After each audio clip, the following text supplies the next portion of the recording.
WASIC is already plugged into, homes and neighborhoods. So this is important for home services businesses, right? So just by knowing that we are in the middle of, Oklahoma versus middle of, let's say, New York, we already know the, affordability levels and needs and, busy lifestyles and all these things for these um, different segments of customers based on where they live, right? So because their income levels are different, their demographics are different, their affordability is different, all of that. So we have mastered that for the entire country, right?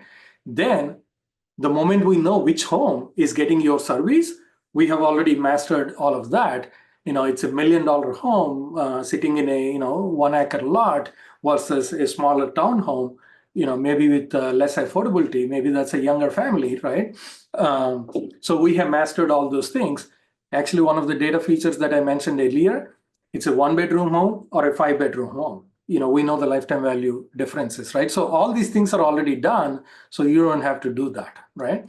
And then finally, if we know the details of that particular account, like payments and usage and contract and service and, how long they have been with you, right? All that, it just gives, extra juice to all the data that you have in-house with all the complementary data that we are bringing. And that's how we are able to reduce the time to value and give you the quickest value for implementing AI and realizing millions of dollars in value, right?